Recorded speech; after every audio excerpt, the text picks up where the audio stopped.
Sorry, phone was shaking. It's still shaking. Gracious. Okay, that's a little better. Hey, baby. How are you doing? I love you. I miss you. I hope you're doing well. I hope you're feeling great. I hope you're breathing easy. And I hope I get to see you very, very soon. I miss you terribly. We are on chapter 13, Not at Home. I hope you're enjoying this. I've been enjoying it. Oh, gracious, I kicked the tripod. Terrible. Okay, chapter 13, Not at Home. In the meanwhile, the dwarfs sat in darkness, and utter silence fell about them. Little they ate, and little they spoke. They did not count the passing of time, and they scarcely dared to move, for the whisper of their voices echoed and rustled in the tunnel. If they dozed, they woke still to darkness, and to silence going on unbroken. At last, after days and days of waiting, as it seemed, when they were becoming choked and dazed for want of air, they could bear it no longer. They would almost have welcomed sounds from below of the dragon's return. In the silence, they feared some cunning devilry of his, but they could not sit there forever. Thorin spoke. "Let us try the door," he said. "I must feel the wind on my face soon, or die. I think I would rather be smashed by smog in the open than suffocate in here." So several of the dwarves got up and groped back to where the door had been, but they found that the upper end of the tunnel had been shattered and blocked with broken rock. Neither key nor the magic it had once obeyed would ever open that door again. "We are trapped," they groaned. "This is the end. We shall die here." I'm being dramatic, aren't they? But somehow, just when the dwarves were most despairing, Bilbo felt a strange lightening of the heart, as if a heavy weight had gone from under his waistcoat. "Come, come," he said. "While there's still life, there's hope, as my father used to say, and third time pays for all. I am going down the tunnel once again. I have been that way twice, when I knew there was a dragon at the other end, so I will risk a third visit when I am no longer sure. Anyway, the only way out is down, and I think this time you had better all come with me." In desperation, they agreed, and Thorin was the first to go forward by Bilbo's side. "Now do be careful," whispered the hobbit, "and as quiet as you can be. There may be no smog at the bottom, but then again there may be. Don't let us take any unnecessary risks." Down they went. The dwarves could not, of course, compare with the hobbit in real stealth, and they made a deal of puffing and shuffling, which echoes magnified alarmingly. But though every now and again Bilbo, in fear, stopped and listened, not a sound stirred below. Near the bottom, as well as he could judge, Bilbo slipped on his ring and went ahead. But he did not need it. The darkness was complete, and they were all invisible, ring or no ring. In fact, so black was it that the hobbit came to the opening unexpectedly, put his hand on air, stumbled forward, and rolled headlong into the hall. There he lay face downwards on the floor, and did not dare to get up, or hardly even to breathe. But nothing moved. There was not a gleam of light, unless, as it seemed to him, when at last he slowly raised his head, there was a pale white glint above him and far off in the gloom. But certainly it was not a spark of dragon fire, though the worm stench was heavy in that place, and the taste of vapor was on his tongue. At length Mr. Baggins could bear it no longer. "Confound you, Smog, you worm!" he squeaked aloud. "Stop playing hide-and-seek. Give me a light, and then eat me if you can catch me." Faint echoes ran round the unseen hall, but there was no answer. Bilbo got up and found that he did not know in what direction to turn. "Now I wonder what on earth Smog is playing at," he said. "He is not at home today, or tonight, or whatever it is, I do believe. If Oin and Gloin had not lost their tinderboxes, perhaps we might make a little light, and have a look around before the luck turns." "Light!" he cried. "Can anybody make a light?" The dwarves, were very alarmed when Bilbo fell forward down the step, with a bump into the hall, and then they sat huddled just where he had left them at the end of the tunnel. "Shh, shh," they hissed when they heard his voice, and though that helped the hobbit to find out where they were, it was some time before he could get anything else out of them. But in the end, when Bilbo actually began to stamp on the floor and screamed out, "Light!" at the top of his shrill voice, Thorin gave way, and Oin and Gloin were sent back to their bundles at the top of the tunnel. After a while, a twinkling gleam showed them returning, Oin with a small pine torch alight in his hand, and Gloin with a bundle of others under his arm. Quickly Bilbo trotted to the door and took the torch, but he could not persuade the dwarfs to light the others or to come and join him yet. As Thorin carefully explained, Mr. Baggins was still officially their expert burglar and investigator. If he liked to risk a light, that was his affair. They could wait in the tunnel for his report, so they sat near the door and watched. They saw the little dark shape of the Hobbit start across the floor holding his tiny light aloft. Every now and again, while he was still near enough, they caught a glint and a tinkle as he stumbled on some golden thing. The light grew smaller as he wandered away into the vast hall. Then it began to rise, dancing into the air. Bilbo was climbing the great mound of treasure. Soon he stood upon the top and still went on. Then they saw him halt and stoop for a moment, but they did not know the reason. It was the Arkenstone, the heart of the mountain. So Bilbo guessed from Thorin's description. But indeed there could not be two such gems, even in so marvelous a hoard, even in all the world. Ever as he climbed, the same white gleam had shone before him and drawn his feet towards it.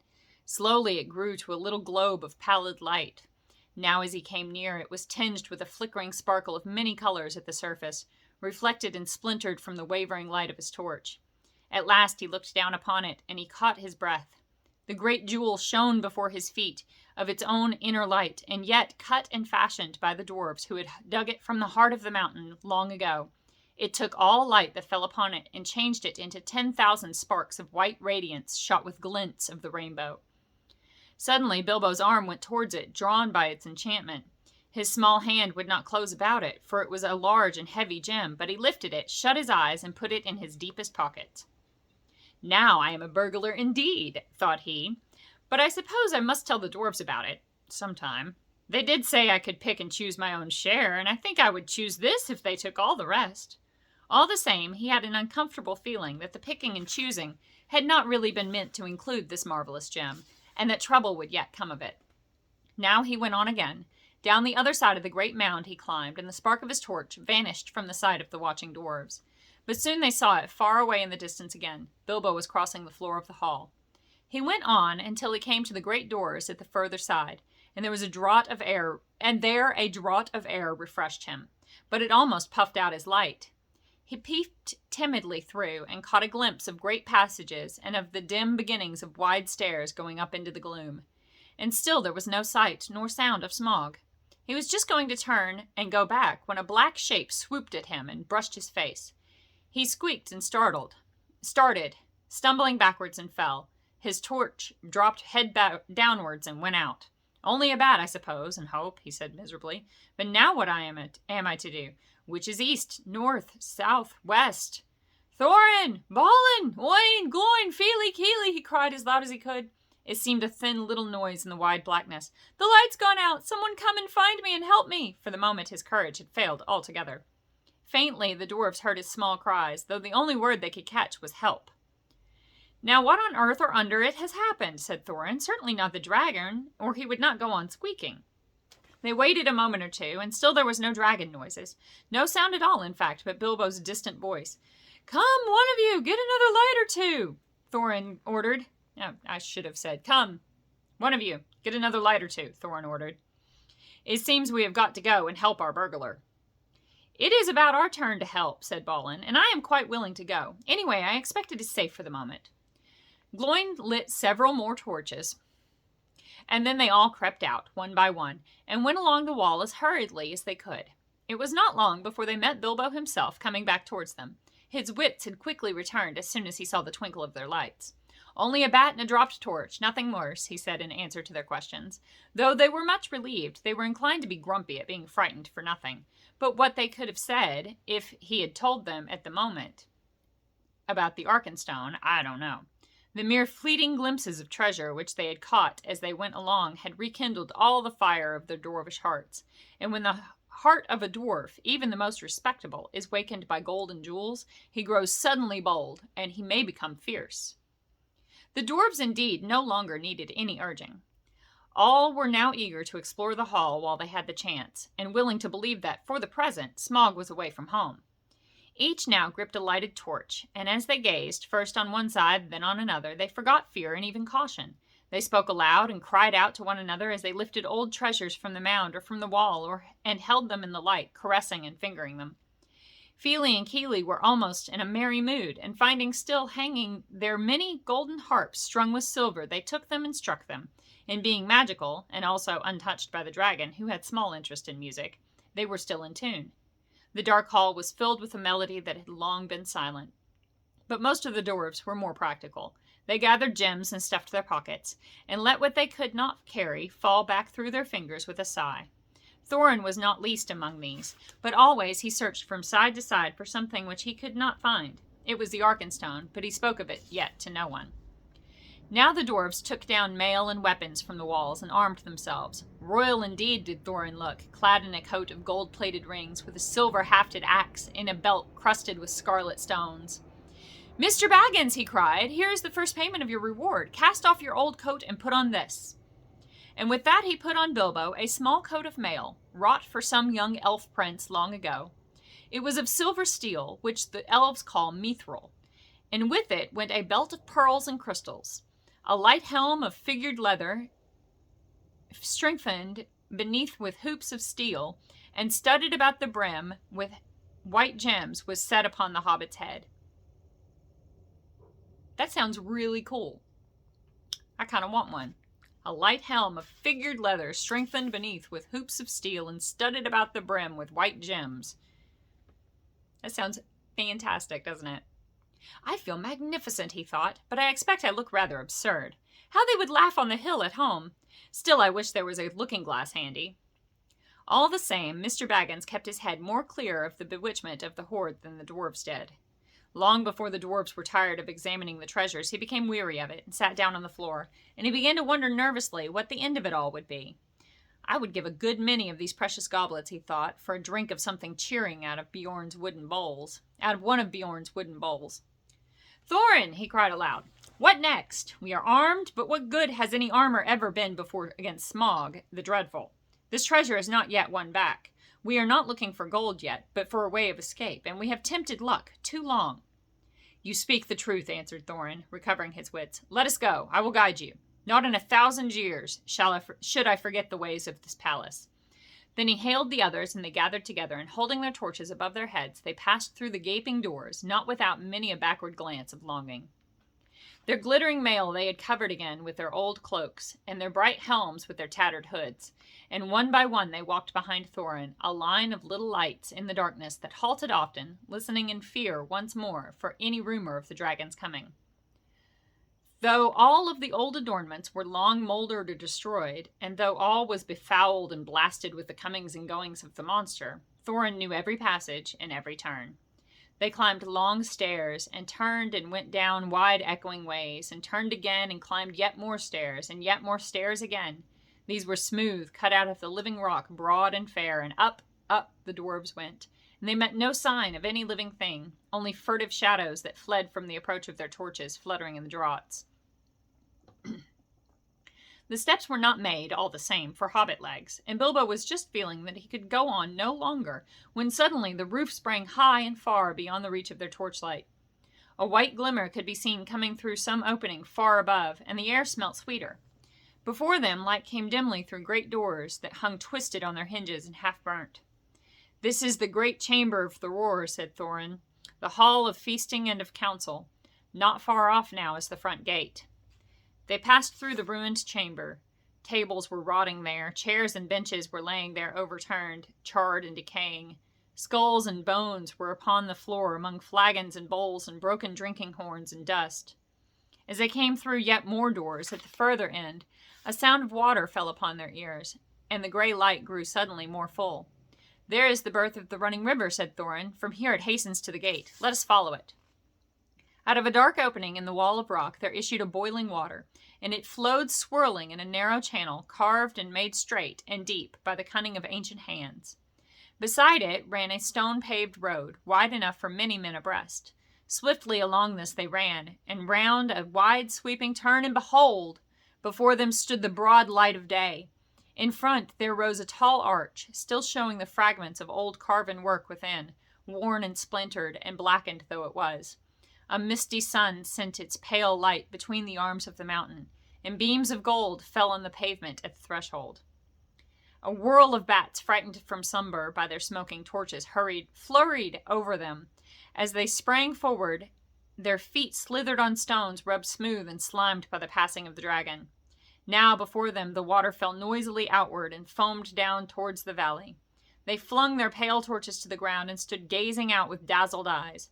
They were come to the front gate, and were looking out upon Dale. "Well," said Bilbo, "I never expected to be looking out of this door, and I never expected to be so pleased to see the sun again, and to feel the wind on my face. But, ow, this wind is cold." It was. A bitter easterly breeze blew with a threat of oncoming winter. It swirled over and round the arms of the mountain into the valley and sighed among the rocks. After their long time in the stewing depths of the dragon-haunted caverns, they shivered in the sun. Suddenly, Bilbo realized that he was not only tired, but also very hungry indeed. "It seems to be late morning," he said, "and so I suppose it is more or less breakfast time, if there is any breakfast to have, but I don't feel that Smaug's front doorstep is the safest place for a meal. Do let's go somewhere where we can sit quiet for a bit." "Quite right," said Balin, "and I think I know which way we should go. We ought to make for the old lookout post at the southwest corner of the mountain." "How far is that?" asked the Hobbit. 5 hours' march, I should think. It will be rough going. The road from the gate along the left edge of the stream seems all broken up. But look down there. The river loops suddenly east across Dale in front of the ruined town. At that point there was once a bridge leading to steep stairs that climbed up the right bank, and so to a road running towards Ravenhill. There is, or was, a path that left the road and climbed up to the post. A hard climb, too, even if the old steps are still there. "Dear me," grumbled the Hobbit, "more walking and more climbing without breakfast? I wonder how many breakfasts and other meals we have missed inside that nasty, clockless, timeless hole." As a matter of fact, 2 nights and a day, and the day between, had gone by, and not altogether without food, since the dragon smashed the magic door. But Bilbo had quite lost count, and it might have been 1 night or a week of nights for all he could tell. "Come, come," said Thorin, laughing. His spirits had begun to rise again, and he rattled the precious stones in his pocket. "Don't call my palace a nasty hole. You wait till it's been cleaned and redecorated." "That won't be till Smaug's dead," said Bilbo glumly. "In the meanwhile, where is he? I would give a good breakfast to know. I hope he's not up on the mountain looking down at us." That idea disturbed the dwarves mightily, and they quickly decided that Bilbo and Balin were right. "We must move away from here," said Dori. "I feel as if his eyes are on the back of my head." "It is a cold, lonesome place," said Bombur. "There may be drink, but I see no sign of food. A dragon would always be hungry in such parts."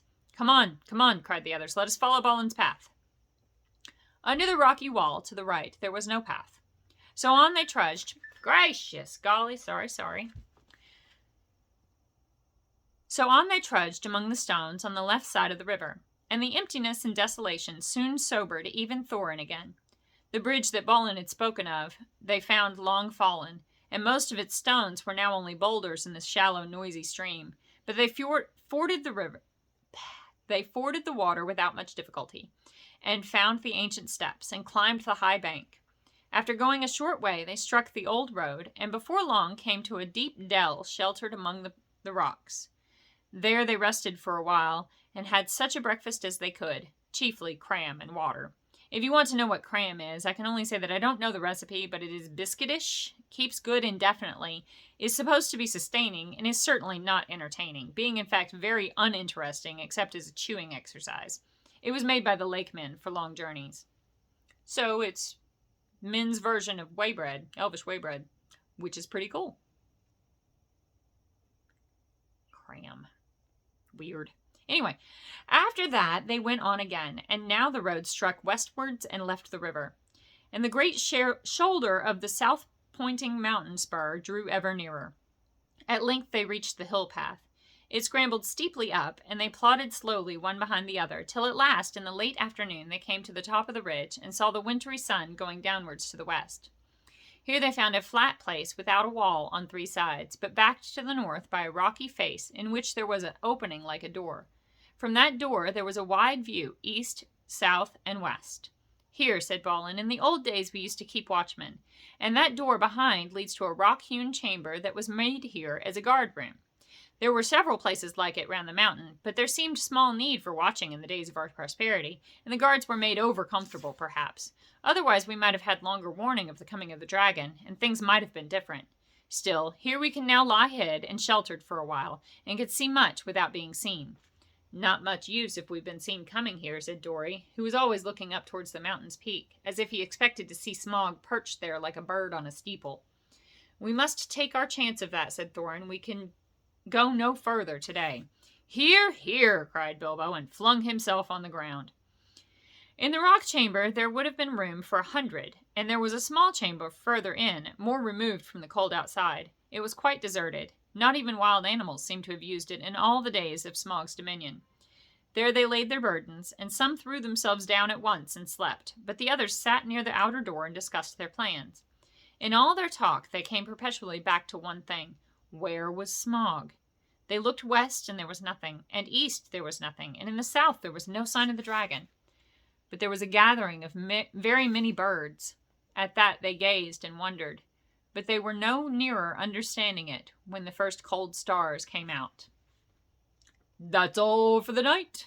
I love you so much. Tomorrow is Fire and Water, chapter 14. It's almost done. Look how close we are. So close. It's exciting, isn't it?